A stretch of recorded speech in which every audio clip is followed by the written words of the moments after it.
clasificación era difícil de comprender. Entonces hizo una nueva clasificación de esta situación, nada más viendo el volumen, la cantidad, la periodicidad, algo más sencillo para su estudio. Entonces, encontramos que la historia clínica es una arma que tenemos muy importante para recabar los estudios. No es lo mismo que una paciente de 20 años tenga una hemorragia uterina a una paciente de 40 o 50 años. Cambian las patologías, es lo que vamos a ir desarrollando. Los compañeros hicieron una presentación muy buena, vamos a escucharlos. Conforme vayamos avanzando, se van presentando. Comenzamos, por favor, chicos. Ok, buenos días, compañeros. Nosotros les vamos a presentar hemorragia genital anormal y uterina disfuncional.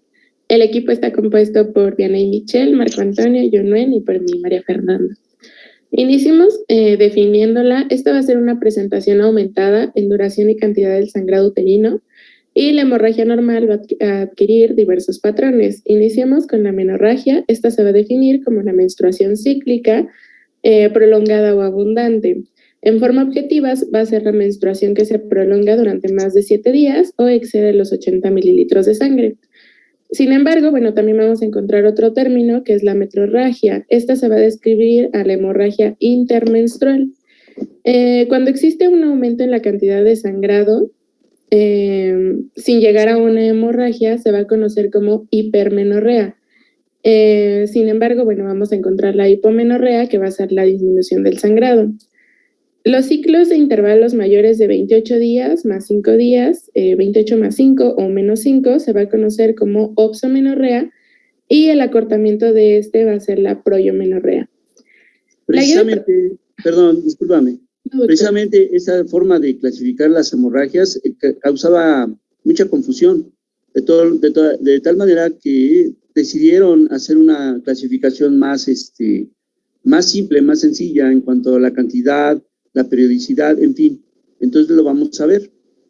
También la cantidad del sangrado se considera más de 80 mililitros para que se considere una hemorragia. Sin embargo, hay hemorragia leve, moderada y severa. De 60 a 80 mililitros se considera leve, de 80 a 100 moderada y más de 100 severa. Entonces también esto se encuentra en las nuevas clasificaciones. Ok, continúa, por favor, discúlpame. No, está bien, doctor, gracias. Gracias. Sí, como nos estaba diciendo el doctor, la guía de práctica clínica nos enseña cómo valorar el sangrado mayor a 80 mililitros, porque, bueno, no va a ser preciso. En este caso, nosotros tenemos unas tablas donde nos señala los días de sangrado del 1 al 8, y si nuestra paciente utiliza toallas o tampones. Nosotros le vamos a dar cierto puntaje, como aquí podemos ver. Si la toalla de la paciente se muestra más como la primera imagen, que es un sangrado moderado, un sangrado un poquito más severo y ya abundante. Sin embargo, también decía de los coágulos, que bueno, más adelante vamos a explicar por qué esto. Y bueno, vamos a tener que al finalizar nuestro ciclo, si nosotros obtenemos más de 100 puntos, esto nos va a dar un aproximado de 80 mililitros durante todo el periodo. Bueno, y hablando un poquito acerca de la epidemiología, se dice que el motivo de consulta de mujeres en edad reproductiva lleva una prevalencia entre un 11% a un 15% en las no embarazadas. Esto significa que pues sí es un alto porcentaje en cuanto a las mujeres que tienen un sangrado uterino anormal. Esto pues, se decía que tiene repercusiones tanto físicas, sociales, emocionales y en la calidad de vida de las pacientes.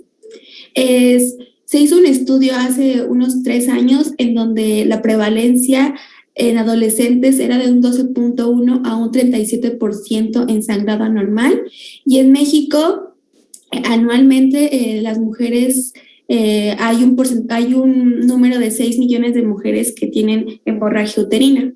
La siguiente, por favor. Bueno, ahora sí, ya entrando dentro de lo que es etiología y clasificación, como bien la mencionaba al inicio el profesor, pues la clasificación se va a basar en 2 partes, en las causas estructurales y en las causas no estructurales. Y esta clasificación pues se va a basar en el tipo de etiología que nos pueda causar este sangrado uterino anormal. Dentro de las causas estructurales, pues vamos a encontrar el pólipo, la adenomiosis, el leioma y la y la malignidad, que dentro de estas pues nos van a constituir el acrónimo PALM. Y dentro de las causas no estructurales, pues vamos a encontrar la coagulopatía, la disfunción ovulatoria, el endometrio, la iatrogenia y la no clasificada, que juntas pues nos van a constituir el acrónimo COIN. Siguiente, por favor. Pues como bien les mencionaba, dentro de las causas estructurales, como primera vamos a tener los pólipos, que estos van a ser una protrusión nodular benigna de la superficie endometrial que va a estar constituida por glándula, estroma y vasos sanguíneos característicos. De estas, pues se va a desconocer su causa y se considera que van a ser de origen multifactorial. Sin embargo, algunas de sus posibles causas que se han logrado describir, pues se puede deber a una proliferación monoclonal benigna, a algunas anomalías en los cromosomas 6 y 12, un aumento de las metaloproteínas y citocinas, y pues también se ha encontrado que puede haber mutaciones genéticas y un desequilibrio entre los estrógenos y los progestágenos. Dentro de esto, pues dentro de la prevalencia de los pólipos se estima que del 10 al 15% van a aparecer en pacientes asintomáticas. Sin embargo, esta prevalencia puede llegar a ser más alta, de un 20 a un 30%, en pacientes que presentan un sangrado uterino normal. También vamos a tener que los pólipos pues son de origen benigno en la mayoría de las veces, aunque pueden volverse hiperplásicos y pueden pues desarrollar un potencial maligno del 0 al 12% en todas las pacientes que los presentan. Para nosotros poder diagnosticar dentro de la causa estructural que sea un pólipo, pues se recomienda que el método diagnóstico ideal sea mediante un diagnóstico por una ecografía. Siguiente, por favor. La toma de biopsia.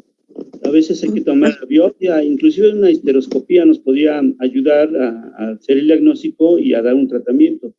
La histeroscopía es un método pues que se requiere cierta capacitación y unos instrumentos muy caros, no son tan fáciles de conseguir. Entonces, con la histeroscopía podemos hacer la toma de biopsia y el tratamiento. Si no tenemos esto, bueno, pues podemos tomar una biopsia a través de una toma de biopsia con una cánula de Bipel, una cánula de Novak, pero sería ideal la histeroscopía. Como dijo la compañera, bueno, pues es que puede haber un pólipo maligno, un cáncer, entonces esta es la manera de diagnosticarlo.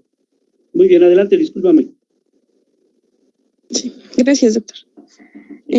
Dentro de también otra de las causas estructurales, pues vamos a encontrar la adenomiosis. Esta se va a definir como la presencia de glándulas endometriales y estroma ectópico en la profundidad del miometrio. Vamos a tener que esta va a ser una enfermedad neoplásica benigna, y dentro de esos factores de riesgo, pues tenemos la multiparidad, los tratamientos con tamoxifeno, una edad avanzada y una mayor exposición a estrógenos. También dentro de esta podemos encontrar factores genéticos y epigenéticos pues que puedan contribuir a la aparición de la adenomiosis. Dentro de esta pues se va a dividir en dos. Vamos a tener que puede presentarse en una forma focal y una forma difusa. Esta pues suele ser más común en mujeres de entre los 40 y 50 años de edad, y pues se va a asociar, su diagnóstico se va a asociar principalmente a un sangrado uterino normal y a que además de esto la paciente nos refiera dolor pélvico pues asociado. El diagnóstico pues encontré que se puede realizar principalmente o inicialmente con una ecografía y con una resonancia magnética nuclear. Muy bien. Siguiente, por favor. Otra de las causas estructurales, pues son los gliomas, que estos van a ser tumores benignos monoclonales que histopatológicamente van a surgir por una proliferación del músculo liso y del tejido conectivo del útero. Estos van a ser de crecimiento lento y pues que estos puedan llegar a ser malignos, va a ser menos del 1% de los pacientes que se diagnostiquen con gliomas. Dentro de estos, pues vamos a tener que se deben de considerar los tumores más comunes durante la edad fértil, con una prevalencia del 20 al 40% en aquellas pacientes en edad reproductiva. Dentro de otras estadísticas, pues también encontré que pueden llegar a aparecer hasta en un 70% en mujeres blancas y puede aumentar esto hasta un 80% en mujeres de raza negra. Los leiomas pues van a manifestarse de diferente tamaño y pueden ser de localización submucosa, intramural y subserosa, y dentro de estas también van a haber unas subclasificaciones donde va a haber combinaciones de estas. Para su diagnóstico vamos a encontrar que más del 50% de los leiomas son asintomáticos, pero cuando hay síntomas se suele asociar con sangrado uterino anormal, dolor pélvico, infertilidad y parto pretérmino, lo que pues puede afectar la calidad de vida de las pacientes.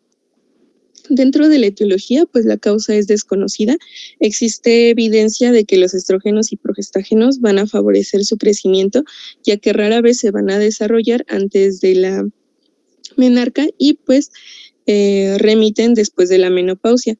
Esto pues nos hace considerar que son hormonodependientes. También dentro de su etiología, pues encontré que hasta en el 60% de las pacientes se puede encontrar anormalidades en los cariotipos. Y pues el método ideal diagnóstico yo encontré que sería mediante una ecografía.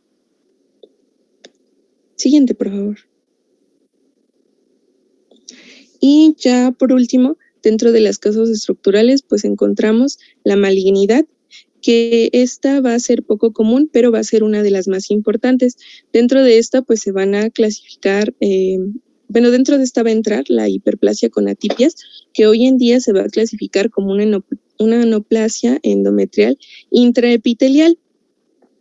Dentro de esta, pues la malignidad debe de considerarse principalmente en aquellas pacientes de edad reproductiva, sobre todo en las posmenopáusicas, donde va a representar el 10% de los casos de sangrado uterino normal. Dentro de sus factores de riesgo, pues podemos encontrar una edad mayor de 45 años, obesidad, una menarquia temprana, una menopausia tardía, también factores de riesgo como puede ser la diabetes, nuliparidad, que esté asociado con un síndrome de ovario poliquístico, o que dentro de estas la paciente nos refiera que tiene antecedentes familiares de cáncer. Dentro de la malignidad, pues también debemos de tener en cuenta muchos los tumores, como pueden ser el cáncer de cuello uterino, el sarcoma uterino, el radiomiosarcoma, los tumores malignos de ovario y pues en una menor frecuencia los tumores de vulva y vagina. Siguiente, por favor. Y bueno, pues todas las anteriores. Un momentito. ¿Hay alguna duda con las causas estructurales, chicos? No, doctor. No, doctor. ¿Estamos bien? ¿Ahí la llevamos? Muy bien. Ok, continúa, por favor, entonces. Gracias. Bueno, como ya lo mencionaba, pues la malignidad sería la última letra que nos conformaría el acrónimo PALM para las causas no estructurales. Para las causas estructurales. Lo siento. Dentro de las causas no estructurales, pues vamos a encontrar el acrónimo COI y empezaríamos a describir lo que sería la coagulopatía, que sería la C. Dentro de la coagulopatía, pues el término coagulopatía se va a utilizar para agrupar enfermedades con trastornos de la hemostasia causantes de un sangrado uterino anormal. Dentro de estas, pues nosotros debemos de sospechar de una alteración o un trastorno en la coagulación cuando nuestra paciente pues les puse un cuadro donde están los factores asociados a trastornos de la coagulación y estos factores asociados al trastorno de la coagulación pues nos van a ayudar a que nosotros pues podamos orientarnos más a una coagulopatía. Dentro de estos, pues el principal es que nuestra paciente presente un sangrado uterino normal desde la menarquia, que presente uno de los siguientes signos, como puede ser una hemorragia postparto, una hemorragia postcirugía o un sangrado abundante a una exposición dentaria. Y también le debemos de sumar. Ajá. Perdón, hay una situación aquí importante que tengo que hacer una pausa. La hemorragia postparto, una hemorragia postquirúrgica, son situaciones en donde la hemorragia puede ser en una forma extraordinaria. Las arterias uterinas en una paciente no embarazada arroja 90 cc por minuto. Las arterias uterinas en una mujer no embarazada van pasando a través de las arterias uterinas 900 cc por minuto. En una paciente embarazada, más de 300 cc por minuto, 330, 340 mililitros. Algunas investigaciones hablan de hasta 500 mililitros por minuto. E imagínense, es como si ustedes tomaran un vaso de agua, el vaso de agua tiene 250 mililitros. Si se toman 2 vasos, son 500 mililitros. Entonces, hagan la forma de expresarlo, pero están sangrando las pacientes posparto 1,5 vasos, hasta 2 vasos de esas aguas que toman ustedes. Imagínense por minuto. Es una hemorragia catastrófica en ocasiones, de tal manera que los factores de la coagulación, como el factor de von Willebrand, se van consumiendo. Tenemos 1 hora para solucionar un problema de este tipo en el quirófano. De lo contrario, la paciente puede fallecer. Entonces, hago notorio esta situación para que tomen la magnitud de las hemorragias durante una mujer embarazada. En las quirúrgicas, cuando hacemos una cesárea, cuando hacemos una histerectomía, bueno, pues los sangrados también son nuestros enemigos, yo creo que de cualquier cirujano. Entonces, es bueno comentarles esta situación. Muy bien, discúlpame, continúa, por favor. Sí, doctor, gracias. Y pues sumándole a esto debemos de tener 2 o más de los siguientes síntomas: que nuestro paciente pues presente una equimosis de 1 o 2 veces al mes, epistasis igual de la misma frecuencia 1 o 2 veces al mes, que tenga un sangrado de encías frecuente y pues que tenga o que tal vez pueda tener dentro de su historia familiar algún familiar de línea directa con alguna enfermedad que pueda causar un trastorno de la coagulación. Dentro dentro de las coagulopatías, pues debemos de tomar muy en cuenta estos factores, ya que pueden detectarse en el 90% de las pacientes pues con un trastorno de coagulación asociado a un sangrado uterino anormal. Vamos a tener que van a existir diferentes padecimientos causantes de los trastornos de coagulación, pero el de origen más frecuente va a ser la enfermedad por von Willebrand, que esta va a ser una enfermedad causada pues al factor von Willebrand, que va a perder su eficacia al no poder detener un sangrado. Dentro de estas, pues podemos encontrar otras alteraciones, como son la hemofilia, la enfermedad hepática crónica, una deficiencia de la vitamina K y pues una púrpura trombocitopénica idiopática. Siguiente, por favor. Ok, bueno, aquí es importante mencionar el por qué la menstruación no coagula. Esto se va a deber a la presencia de una hormona y una enzima. La primera va a ser la prostaciclina, y bueno, esta es una hormona que va a sintetizar células del endotelio a partir de las prostaglandinas.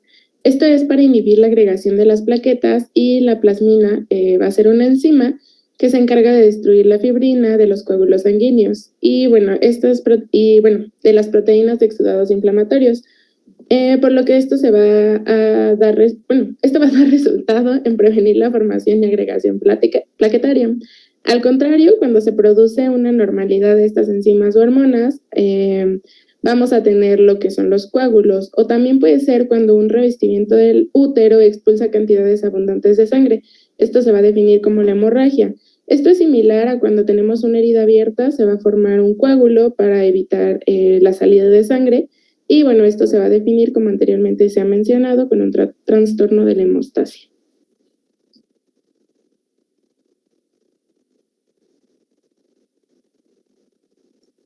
Bueno, prosiguiendo con lo de la etiología, dentro de las causas no estructurales también vamos a encontrar los trastornos ovulatorios, que en estos van a estar incluidas todas las afecciones que pueden dar lugar a una anovulación. Dentro de estas, pues vamos a clasificarlos en dos, las fisiológicas y las patológicas. Dentro de las fisiológicas, pues podemos tener la perimenopausia, la lactancia y el embarazo. Y dentro de las patológicas, pues ya va a incluir el síndrome de ovario poliquístico, la hiperplasia suprarrenal congénita, una enfermedad hipofisiaria primaria, tumores productores de estrógenos, la hiperprolactinemia y pues algunos medicamentos que nos puedan causar una disfunción ovulatoria. Siguiente, por favor. ¿La puedo pegar ya o qué? Otra de las causas no estructurales y que nos incluye el término COIN, pues es el endometrio. Esta pues puede ser un trastorno primario originado en el endometrio que puede dar lugar a menstruaciones abundantes, a una deficiencia de la producción local de vasoconstrictores, como puede ser la endotelina 1 y la prostaglandina F2-alfa, un aumento excesivo de la producción del plasminógeno y sustancias que pueden promover la vasodilatación, como puede ser la prostaglandina E2 y la prostaciclina, y también dentro de van a entrar trastornos que pueden causar menstruaciones prolongadas, que pueden ser consecuencias de los mecanismos monocelulares reparadores endometriales, que por lo general van a ser consecuencia de una infección o una inflamación. Dentro de esta, pues no existen pruebas de laboratorio que permitan una adecuada clasificación en este grupo y solo se pensaría clasificar en este grupo cuando se descarten alguna otra causa. Dentro de otra de las causas no estructurales, pues es la iatrogenia, que va a incluir cualquier condición física o mental adversa o desfavorable inducida en un paciente por efectos indeseables o lesivos a causa de un tratamiento. En esta, pues vamos a incluir todos aquellos medicamentos que puedan dar lugar a un sangrado uterino anormal. Dentro de esos, pues también podemos agregar el uso de algunos dispositivos intrauterinos, anticonceptivos orales, progestágenos, moduladores de los receptores progestacionales, agonistas de la hormona liberadora de gonadotropina, anticonvulsivantes como puede ser el ácido valproico, que puede incrementar las concentraciones de andrógeno circulantes. También encontramos los antibióticos como puede ser la rifampicina o antihipertensivos tricíclicos y las fenotiacidas, que pueden alterar el metabolismo de la dopamina y los anticoagulantes. Siguiente, por favor. Y por último, dentro de las causas no estructurales, pues tenemos los no clasificados. Este grupo es poco frecuente y pues aún no está debidamente definido, pero incluye malformaciones arteriovenosas, defectos de la cicatriz uterina, endometritis crónica o una hipertrofia del miometrio.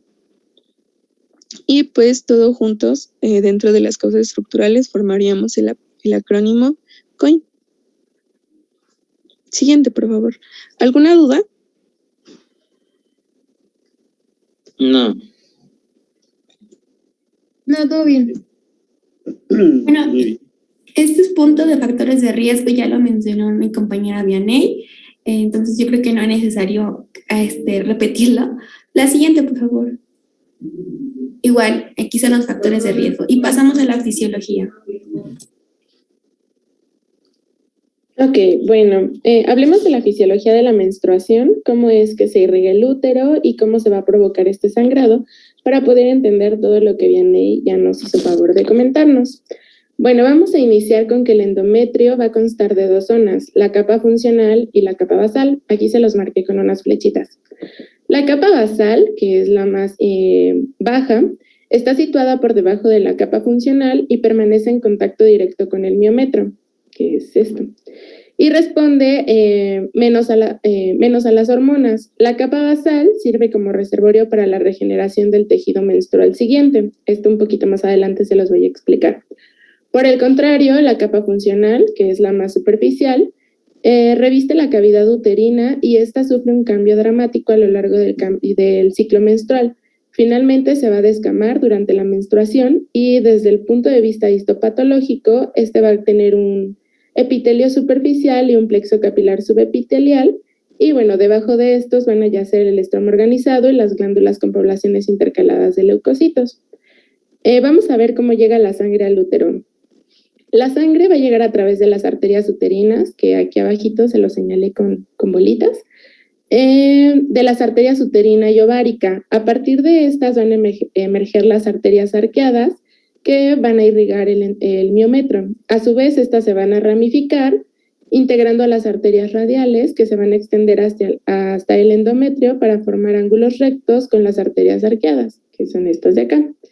En la unión del endometrio con el miometrio, las arterias radiales se van a bifurcar, que es lo que podemos ver por aquí, para formar las arterias basales y espirales. Las espirales, bueno, pues es esta, que es como una espiral, y las arterias basales, que son las que siguen. Las arterias basales van a irrigar la capa basal del endometrio y son relativamente insensibles a los cambios hormonales. En cambio, las arterias espirales se van a endurecer para irrigar la capa funcional. Y bueno, se cree que sus arteriolas van a ser indispensables para la regulación de la menstruación, que son todas estas de acá. Antes de la menstruación, estas arteriolas van a ser tortuosas y la sangre se va a estancar. Posteriormente, las arterias espirales y las paredes capilares van a sufrir un cambio de vasodilatación y bueno, estas van a sangrar. Por consiguiente, la mayor parte de la sangre menstrual va a provenir de estos vasos y finalmente van a sufrir una vasoconstricción que causa isquemia y necrosis endometrial, y este tejido necrótico, bueno, es expulsado por medio de la menstruación. Aquí les coloqué este GIF, espero lo puedan ver. Se me hizo muy representativo porque explica en un segundo lo que pasa, lo que les acabo de explicar hace un momento.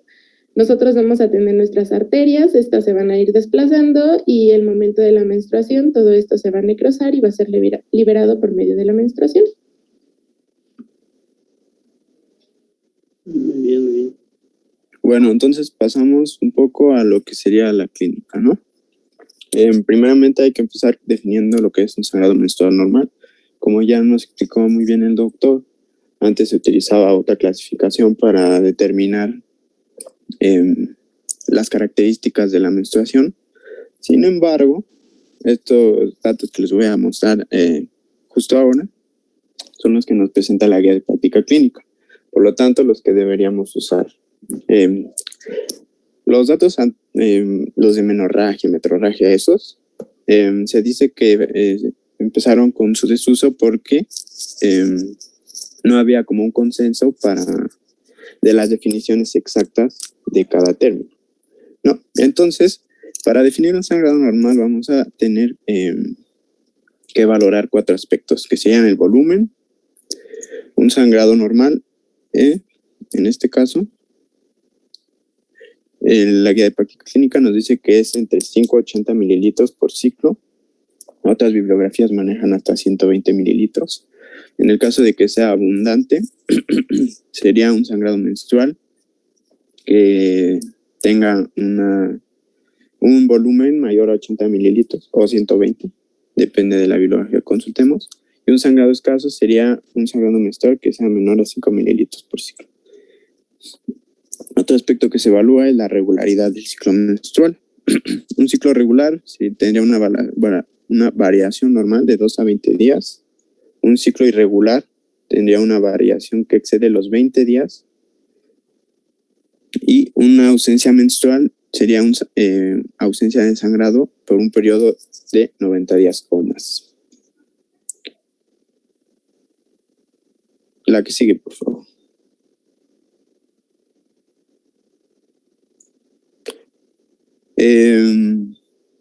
Otro aspecto que se evalúa es la frecuencia menstrual. En cuanto a la frecuencia, lo normal sería que se dé la menstruación en intervalos de sangrado de 24 a 38 días. Un sangrado menstrual infrecuente sería un sangrado que tenga intervalos de más de 38 días, o lo que se puede traducir en 1 o 2 episodios de sangrado en un periodo de 90 días. Y un sangrado menstrual frecuente sería un sangrado con intervalos de menos de 24 días, o lo que se puede traducir en más de 4 episodios de menstruación en un periodo de 3 meses. Y otro criterio sería la duración. Lo normal es que la pérdida de sangrado menstrual se da de 3 a 8 días y algunos otros autores dicen que son 7 días.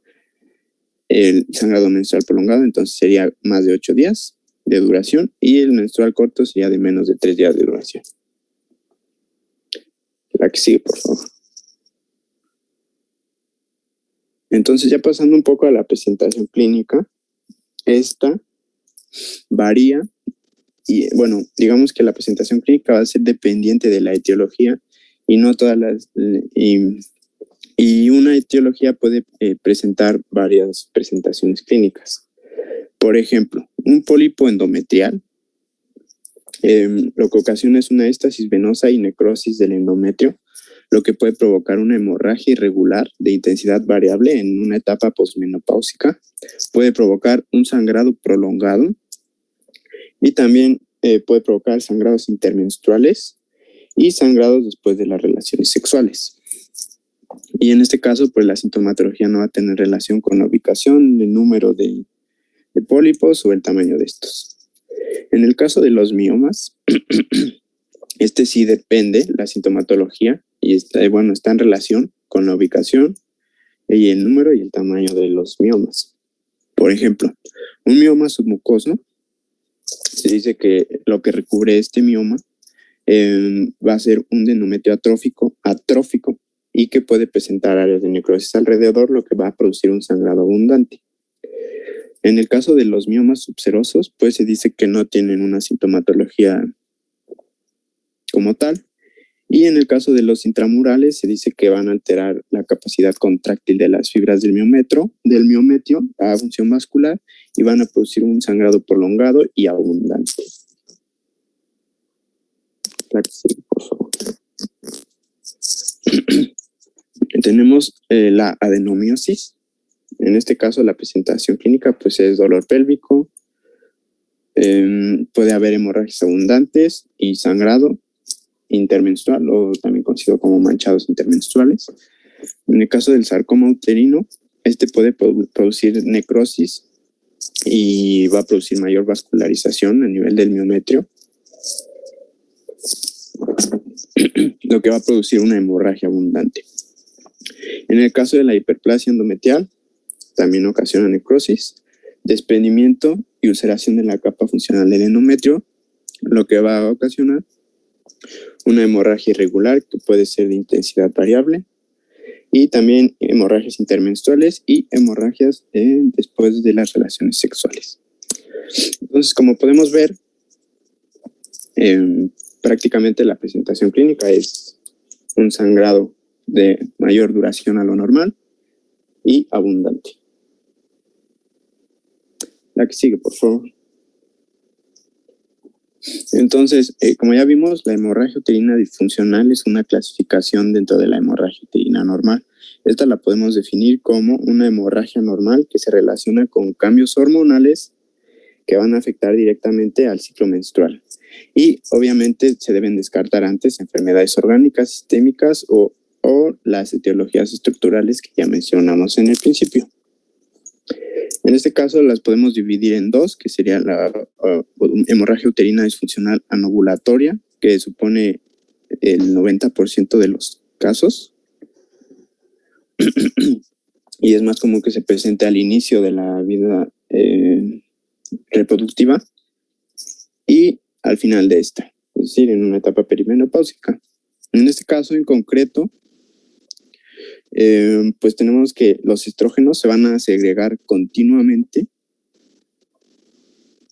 pero no vamos a tener nunca una maduración del óvulo, porque no vamos a tener una correcta secreción de LH. Por lo tanto, si no hay maduración del óvulo, si no se forma el cuerpo lúteo, entonces también vamos a tener una disminución de la progesterona. Recordemos que los estrógenos van a ayudarnos en la fase proliferativa a crecer la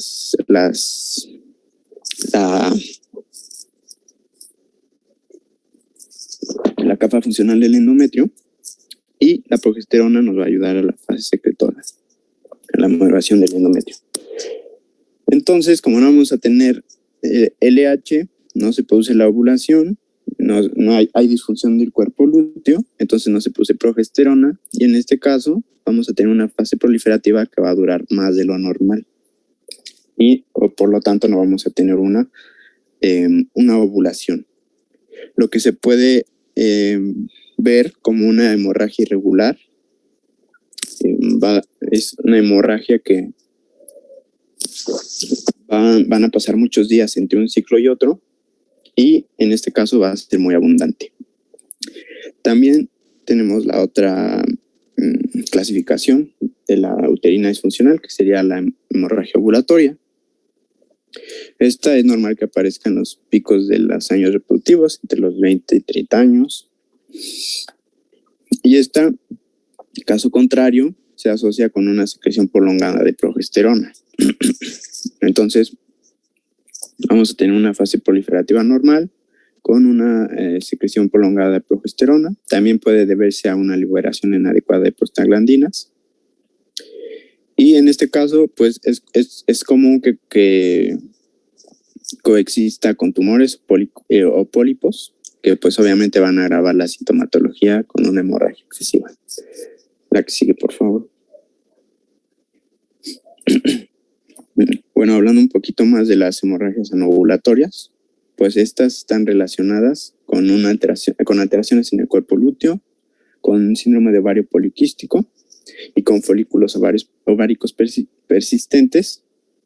Como ya lo dije, se manifiesta con sangrados irregulares, con flujos hemorrágicos que pueden ser ausentes, leves o muy severos.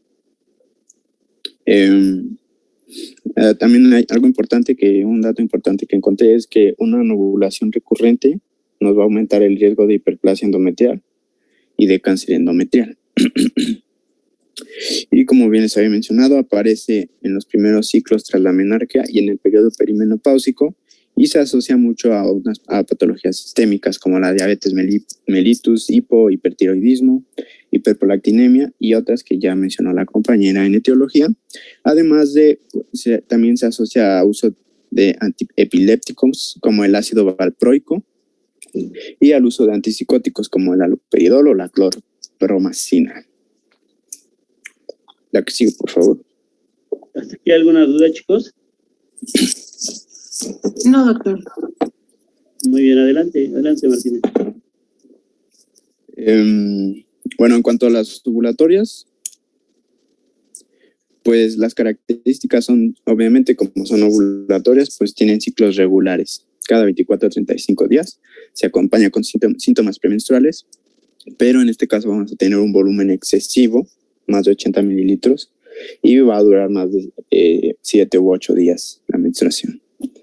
Y también es importante mencionar que la hemorragia uterina disfuncional ovulatoria, más o menos el 1% de los casos van a desarrollar un cáncer o hiperplasia endometrial. Y también puede deberse a otras patologías como hipotiroidismo, enfermedad hepática crónica, entre otras. La que sigue.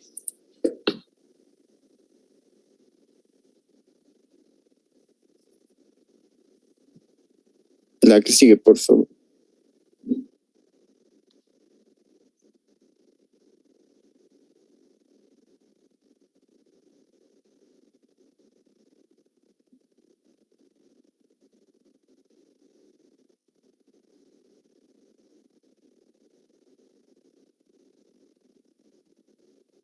¿Se fue la voz?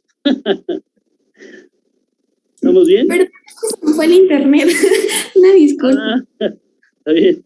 Bueno, y ya en cuanto al diagnóstico, vamos a empezar primero con un interrogatorio y... Permítame, doctor. Sí, está bien.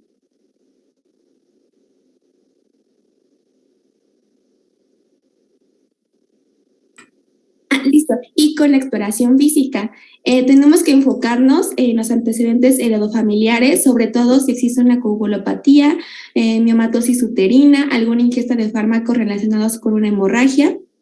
Y bueno, el paciente tiene que describir el patrón menstrual normal. Esto pues conjunto con una exploración física ginecológica, todo esto con la búsqueda y con el objetivo de encontrar la causa de la hemorragia. Primero, pues tenemos que enfocarnos en exploración física en cuanto a los síntomas relacionados que pueden orientar anomalías anatómicas o histológicas en cuanto a la hemorragia. También preguntarle cómo es su calidad de vida, alguna presencia de enfermedades, y también tenemos que descartar embarazo.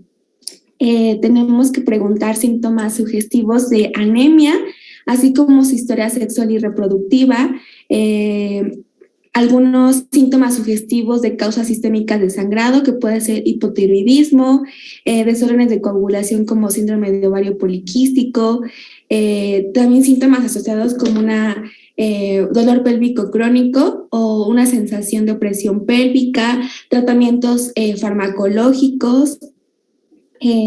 También en cuanto a la exploración física, pues tenemos que incluir los signos vitales, el peso y la talla para pues valorar el estado nutricional de la paciente, un examen tiroideo, examen de la piel, así como la distribución del vello, si tiene acné, si tiene petequias, acantosis, un examen abdominal, esto para descartar tumoraciones abdominales.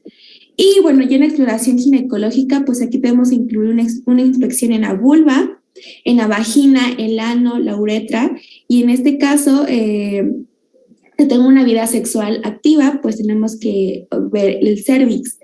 También el examen bimanual de útero, así como el tacto vaginal y abdominal en mujeres, y también tenemos que, como les dije, descartar alguna gestación. La siguiente, por favor. Bueno, en la guía de práctica clínica decía que tenemos que tener métodos para medir la magnitud de pérdida de sangre menstrual. En este caso existen tanto métodos como directos como indirectos.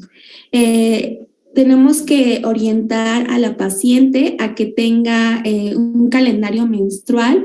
Esto pues, va a servir para cuantificar el sangrado en cuanto a su ciclo menstrual e identificar si hay una hemorragia uterina anormal. Esto pues ya lo vimos con Marco en cuanto a cuántos son las cantidades. La siguiente, por favor.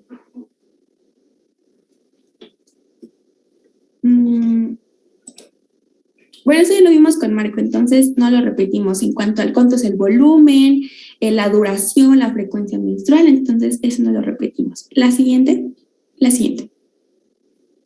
Bueno, también vamos a checar los exámenes de laboratorio. Estos pues se recomienda realizar primero una biometría hemática. Esto pues también las pruebas de trastorno de coagulación en mujeres que tienen una menstruación abundante. También la determinación de hematina alcalina, una prueba inmunológica de embarazo, eso es muy importante. También tenemos que realizar pruebas de función tiroidea. Esto solo si existen hallazgos clínicos sugestivos a una enfermedad tiroidea. También un perfil androgénico. Esto tiene que incluir la testosterona total, testosterona libre, EDHEA y DHAS. También pruebas de coagulación, niveles de FSH y LH y prolactina. Y esto pues para descartar también una enfermedad de von Willebrand, que lo mencionó esta DNA hace un rato. La siguiente, por favor.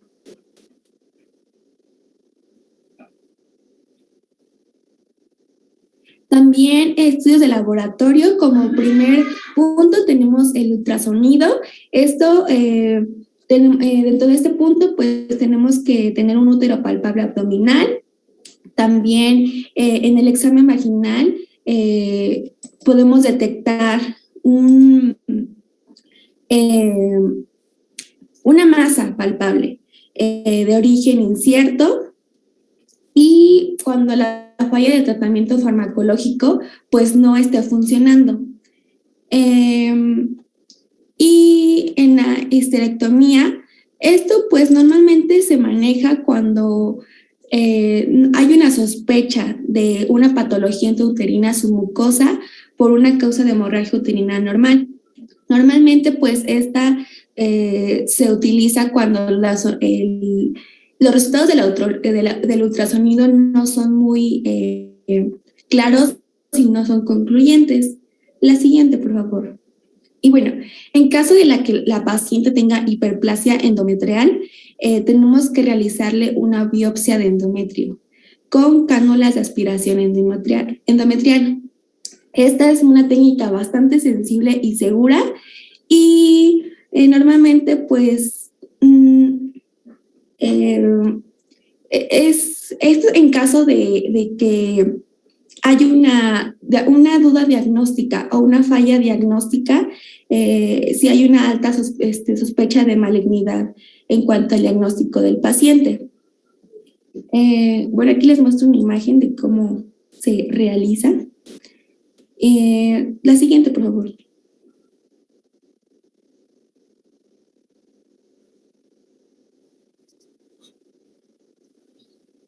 Bueno, entonces pasamos a los tratamientos. Hay que saber que en una paciente que tenga diagnóstico de hemorragia uterina de origen no estructural o anatómico, el tratamiento de primera elección va a ser el tratamiento médico. También debemos saber que estos tratamientos son concomitantes, coadyuvantes, o sea que van a ayudar a tratar la hemorragia per se, pero no a tratar la etiología como tal. Por lo tanto, antes de dar el tratamiento coadyuvante hay que tratar la patología que causa la hemorragia, ¿no? Como ya vimos, pues, si en dado caso de que se encuentre una coagulopatía, pues se refiere al hematólogo. Una endocrinopatía, pues se refiere al endocrinólogo, etcétera, ¿no? Entonces, los que les voy a mencionar ahora son los tratamientos coadyuvantes. Y pues tenemos varias opciones, ¿no? Los puse en orden como nos marca la guía de práctica clínica. Primeramente, pues tenemos el DIU-L o dispositivo intrauterino con levonorgestrel. Es la primera opción porque es la que mejores resultados ofrece y menos efectos secundarios. Esto, pues la dosis libera 20 microgramos de progestágeno cada día, el dispositivo intrauterino. Para las indicaciones, pues es mujeres en edad no fértil, que tengan una cavidad uterina normal, es decir, que no tengan pólipos, sarcomas, etcétera. Cuando se descarta embarazo, que no haya infecciones genitales, que no haya neoplasias, que no tengan enfermedad pélvica inflamatoria, entre otras, ¿no? La que sigue, por favor. Este es un tratamiento de elección para las pacientes que nos visitan en la consulta. Todas las indicaciones están bien hechas. Es muy fácil de instalar, es rápido, no nos tardamos ni media hora poniéndolo, y con esto le resolvemos a una gran cantidad de pacientes su problema de sangrado. Y también podemos colocarlo con una hiperplasia endometrial sin atipias, es una hiperplasia benigna. Entonces, el uso de este dispositivo nos ayuda con la liberación del progestágeno a contrarrestar la estimulación estrogénica y de esta manera no esté sangrando ya la paciente. Es una de las primeras opciones que tenemos como tratamiento. Perdón, adelante, por favor. Claro. Bueno, es la primera opción porque es la que mayor efectividad tiene. Tiene una efectividad de hasta el 95% en la reducción de la hemorragia uterina anormal. También a los 6 meses va a producir atrofia endometrial y a los 6 meses también va a producir una amenorrea, o lo que es lo mismo, disminución del volumen de la hemorragia en un 20 a un 80% de las pacientes. Y en cuanto a los efectos adversos, pues encontramos dolor a la colocación del dispositivo, lumbalgia, cefalea, dismenorrea o dolor uterino, acné, ganancia de peso, fatiga, entre otros. Y como ya lo dijo el doctor, pues aparte de los mecanismos que tiene para inhibir la fecundación, que están aquí, inhibición de la movilidad y función espermática, reduce el crecimiento del endometrio, el espesamiento del moco, también va a provocar la anovulación y pues debido a la secreción de las hormonas, pues va a regular el ciclo hipófisis hipotálamo gónadas, ¿no? Negativamente. Entonces, entre más hormonas, menos producción de GnRH a nivel de la hipófisis. La que sigue, por favor. El siguiente tratamiento es eso, bueno, son los AINES, ¿no? Los antiinflamatorios no esteroideos. También podría ser el tratamiento de primera elección en casos especiales. Por ejemplo, si no necesita la paciente tener anticoncepción, pues podríamos elegir prácticamente un AINE como tratamiento de primera elección.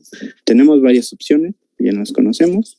Puede ser ibuprofeno, naproxeno sódico, ácido mafenámico.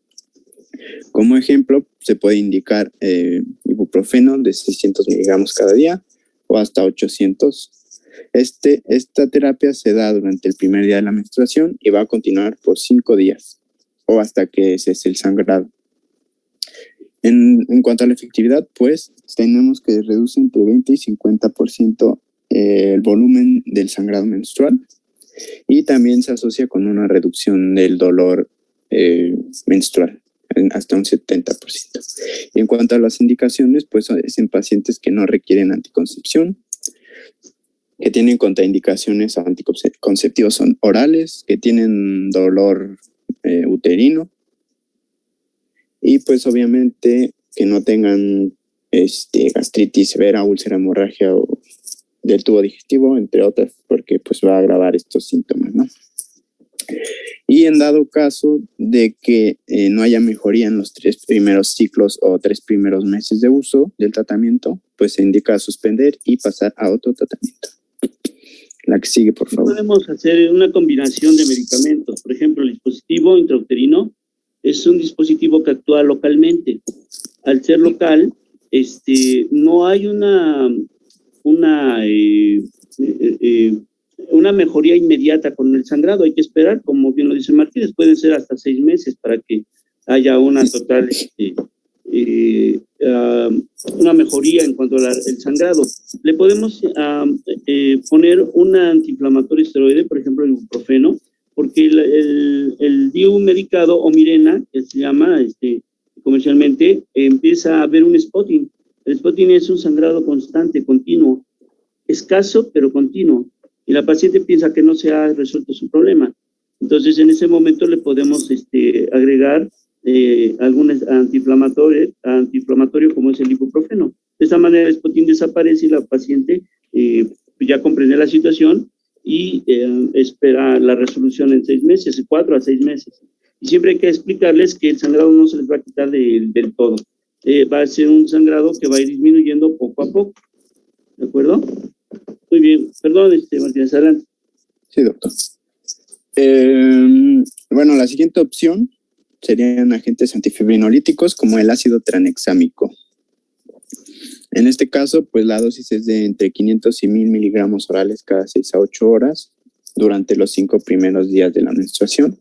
En cuanto a la efectividad, se dice que es ligeramente mejor que los AINES, pero es la mitad eficaz que el DIU.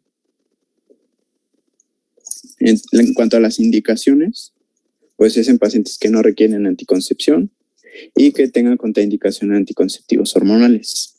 En cuanto a los efectos adversos, pues son tienen más efectos adversos que los AINES, por eso digamos que es la segunda opción. Si no se pueden los AINES o si no funcionan, pues se pasa al ácido tranexámico. Tenemos náuseas, vómito, tinnitus y calambres abdominales y en las piernas. Y pues las contraindicaciones es evitar dar el medicamento en pacientes que tengan enfermedad tromboembólica. La que sigue, por favor. La siguiente opción, pues ya serían los anticonceptivos hormonales orales combinados. También tenemos varias opciones. Los que más se mencionan en cuanto a la hemorragia uterina disfuncional, pues es el etinilestadiol con levonorgestrel y el etinilestadiol con noretindrona.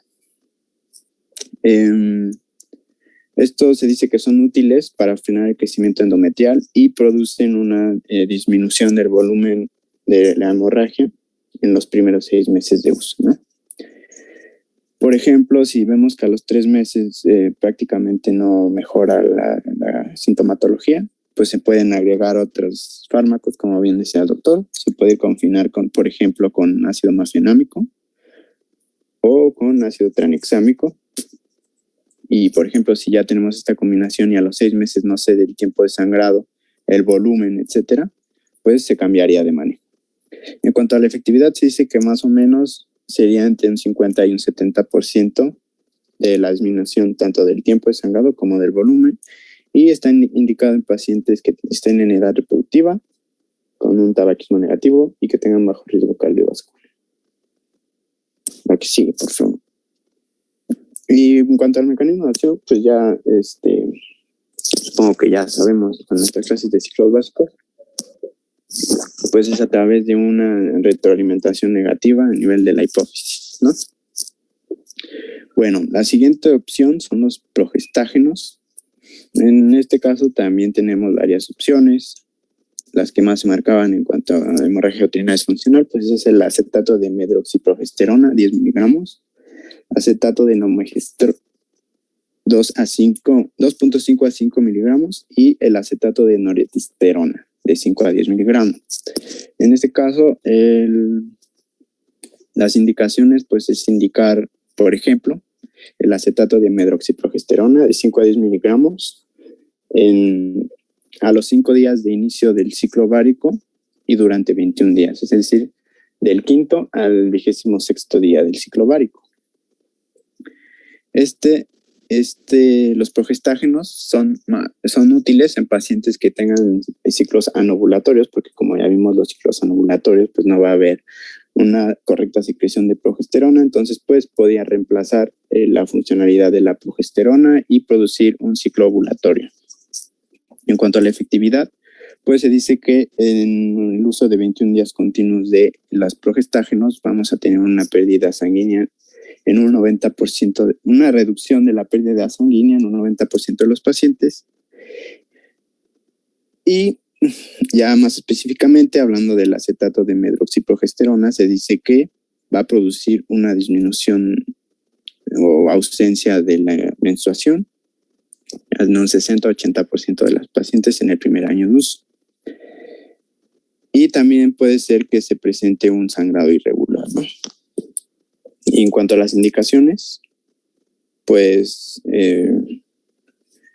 tenemos que son pacientes con riesgo de tromboembolismo y en caso de anovulación crónica, y también que son pacientes que desean efectos anticonceptivos, pero no tienen o no son candidatas a la terapia oral combinada o al DIU.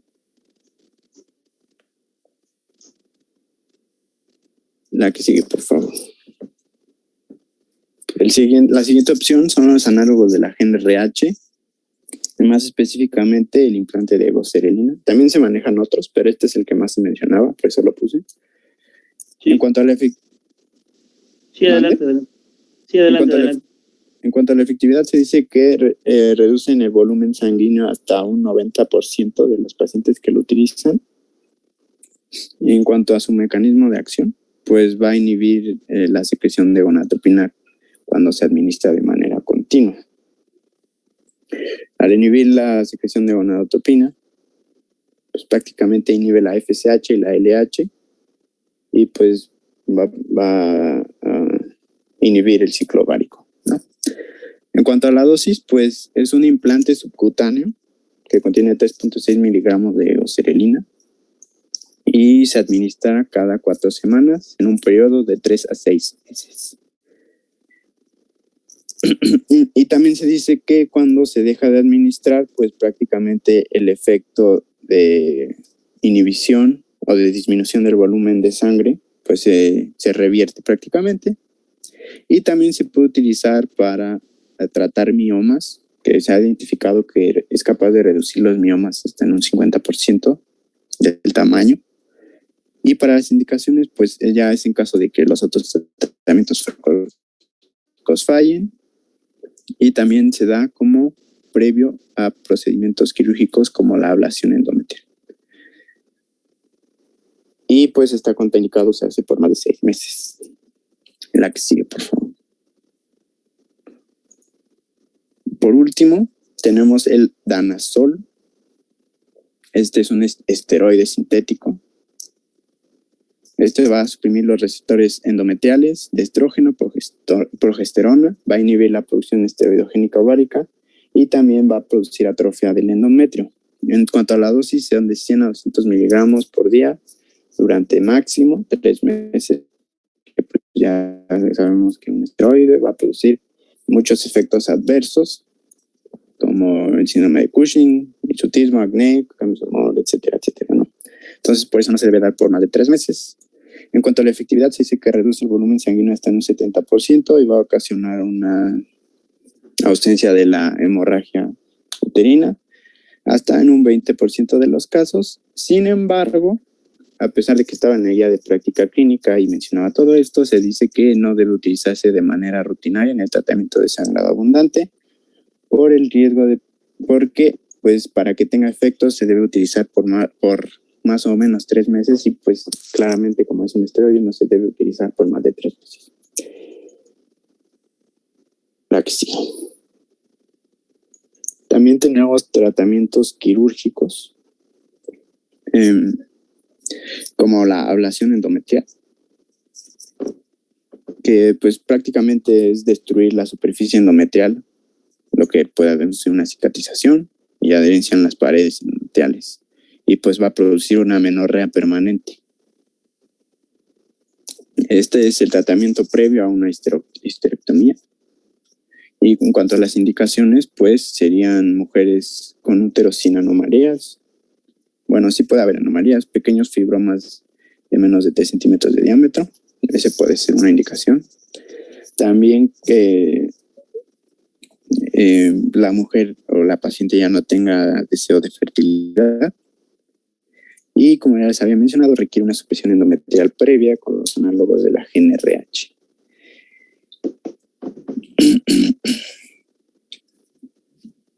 Y pues este debe preferirse antes de una histerectomía. La que sigue, por favor. Ya por último tendríamos la histerectomía, que se va a utilizar cuando pues, se encuentra una causa orgánica o anatómica, como las que ya vimos en etiología, y que pues ya no se puede tratar de una forma más conservadora, ¿no? Por ejemplo, las indicaciones serían en caso de una falla en el tratamiento médico, en caso de que la ablación endometrial no funcione y siga habiendo hemorragia abundante, en pacientes que tengan una necesidad reproductiva satisfecha, es el tratamiento de última elección. Se va a realizar en caso de que tengamos pólipos endometriales, miomas, también en caso de que haya adenocarcinomas, cáncer del cuello uterino, etcétera, ¿no? Todas las etiologías anatómicas que ya vimos al principio, pues prácticamente esta sería la resolución. Y en cuanto a complicaciones, pues tenemos muchas complicaciones. Un alto riesgo de morbilidad, como lesión ureteral, lesión vesical, hemorragias, etcétera. Y con esto concluiríamos. Sí, el tratamiento quirúrgico es lo último que dejamos, sobre todo aquellos miomas de grandes elementos, inclusive gigantes elementos. Hay úteros como de 20, 25, 30 centímetros de lo grande que están, pues. Hay miomas de 30 centímetros, son de gigantes elementos. Entonces, este es el tratamiento ya definitivo cuando ninguno de las otras terapias nos han ayudado. Muy bien, chicos. ¿Tienen alguna duda, alguna pregunta? ¿Qué formular el equipo? No, doctor. No, doctor, gracias. Doctor, yo sí tengo una duda. A ver, Lucía, dinos. Si hay un mioma de pequeños elementos que no da molestias, ¿de todos modos se tiene que quitar o se puede dejar ahí? Sí, los pequeños elementos son miomas de 2 centímetros para abajo, 3, 2 para abajo. Esos miomas pues, no se les hace nada, nada más se vigilan de 1 centímetro, 2 centímetros. Ahora, ¿cuántos miomas hay? ¿Y en qué lugar están localizados? Hace rato en la clasificación nos dijeron que depende de la localización. Pueden ser submucosos, pueden ser en el endometrio o subserosos. pero a veces hay miomas pequeños, pero podemos tener 10 o 15 de ellos, y entonces el útero crece. Para que haya una indicación quirúrgica en un útero sin molestia alguna, y aunque tuviera miomas de pequeños elementos, es de 12 centímetros para en adelante. Yo tengo una paciente con un útero de 12 centímetros y tiene miomas de pequeños elementos, pero en una gran cantidad en el útero y localizados en diferentes en lugares anatómicos dentro del útero, pues probablemente tendríamos que hacer una histerectomía, pero previamente tenemos que utilizar los métodos médicos, el dispositivo intrauterino, las hormonas bifásicas, los AINES, es decir, gastar todas las posibilidades, los análogos de la GnRH, en este caso la goserolina, y esto nos podría resolver el problema. Ahora, hay pacientes que pueden tener un útero de este tamaño, pero no tener ninguna sintomatología, y ya no nos dan hemorragias, no hay descompensaciones hemodinámicas. Hay pacientes que deciden no tener una cirugía, porque llevarlas a una cirugía es exponerlas a un riesgo quirúrgico. Un riesgo quirúrgico, como vimos, pues lesiones a los órganos vecinos en forma no intencional, desde luego. Tener una hemorragia, formarse un coágulo y que haya un émbolo que se desprenda y no sabemos a dónde va a parar. Entonces, estas pacientitas prefieren el tratamiento médico y seguir en observación, en vigilancia estrecha. Si de plano después viene y me dice, doctor, estoy sangrando, ya me siento mal, pues la llevamos al quirófano. Regularmente, de pequeños elementos no les hacemos nada, las dejamos así, Lucía. Ok. Muchas gracias, doctor. Sí, ¿de qué? Muy bien. ¿Alguien más?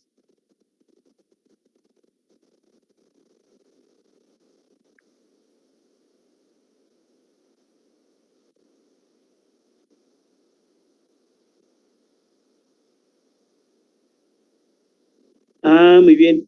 Buena pregunta. Mira, yo no te recomiendo una esterectomía subtotal porque dejas el cuello uterino. Este cuello puede quedar restos de endometrio y puede estar sangrando. Después puede haber sangrados. Con esa te seguir haciendo sus papanicolau, virus del papiloma humano y tener un cáncer cervicuterino. Bueno, que el virus del papiloma humano también se aloja en la vagina, en la vulva, déjenme les digo. Yo siempre hago histerectomías totales, porque así me llevo el útero y el cervix, y al menos ya no le dejo el riesgo de que haya estas situaciones. Hay técnicas quirúrgicas especializadas para esto.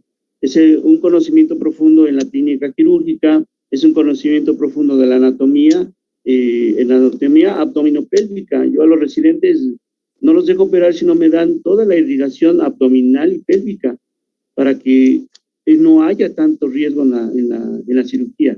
De por sí hay riesgos, y si luego no me dicen la técnica y no saben la anatomía, pues se está ya arriesgando a la paciente. Entonces hay que entrar al quirófano y decidir en ese momento qué problema, cómo lo vamos a resolver. Pero yo prácticamente hago siempre la histerectomía total.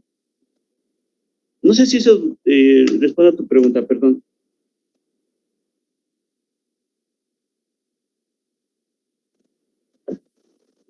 Sí.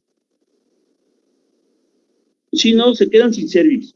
Se quedan sin cervix y nosotros tomamos algo que se llaman los ligamentos de McEnroe. Estos ligamentos de McEnroe pertenecen a algo que se llama fascia endopélvica. La fascia endopélvica da sostén al útero, da sostén a la vejiga, da sostén al recto. Sería con más conocimiento de lo que es la anatomía pélvica. Entonces, esta fascia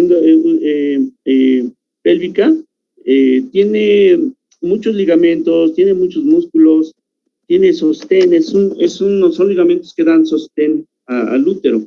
Entonces, parte de este sostén son los ligamentos de McEnroe, los uterosacros. Estos ligamentos se reúnen por medio de algunos puntos quirúrgicos para que los reunamos con la cúpula vaginal. Ya quitamos el cervix, ya no va a haber sostén. Entonces, dejamos estos remanentes, estas partes de los ligamentos de McEnroe y de uterosacros para que le dé sostén a la cúpula vaginal. Los amarramos, válgase la expresión, hacemos una ligadura en los extremos para que estos le den sostén a la cúpula y no se venza. Con el tiempo esta cúpula podría vencerse y haber un descenso de cúpula Y entonces hay que hacer otra cirugía para poder levantar esta cúpula. Por lo tanto, las pacientitas ya no pueden cargar nada pesado. Es el riesgo de que se caiga es que carguen. Luego andan cargando las cobijas mojadas, los pantalones de mezclilla mojados, cubetas con agua, qué sé yo. Muchas actividades quieren mover los muebles y esto las predispone a que se caiga la cúpula, porque se vuelve frágil con el tiempo estos ligamentos. Pero la reconstrucción es en base a eso que te digo. Tomar los ligamentos de McEnroe, los de sacros, y de ahí sostener la cúpula a estos ligamentos. A esos ligamentos sostenemos la cúpula. Es lo que yo les he dicho. Es difícil platicarlo aquí, o sea, tratarlo de transmitir. Primera, tienen que conocer la técnica. Segunda, bueno, sería que estuvieran aquí con nosotros. Cuando entramos a hacer las histerectomías, los chicos antes de su generación entraban, veían, observaban, les explicaban, veíamos la anatomía, ahí platicábamos con el abdomen abierto, con la región pélvica abierta. Entonces los chicos veían, se asomaban, les explicábamos y comprendían mejor. Así me cuesta un poquito de trabajo que no sé si me conecte adecuadamente, pero yo lo veo más fácil que estuvieran acá y con la paciente en el quirófano explicarle esta inquietud que tú tienes. Pero en resumen es tomar la cúpula de los ligamentos uterosacros y McEnroe. No es que haya una reconstrucción, es que sostenemos la cúpula de estos ligamentos. Cuando hacemos histerectomía vaginal reconstructiva, ahí sí tenemos que reconstruir todo y tomar estos ligamentos por vía vaginal. Ahí tenemos que reconstruir la vagina, el recto. Tenemos que reconstruir en cuanto a tomarlos de los ligamentos, estos mismos ligamentos que te digo. Eso sería. No sé si te quedó más claro. Muy bien. Chicos, ¿alguien más? No, doctor.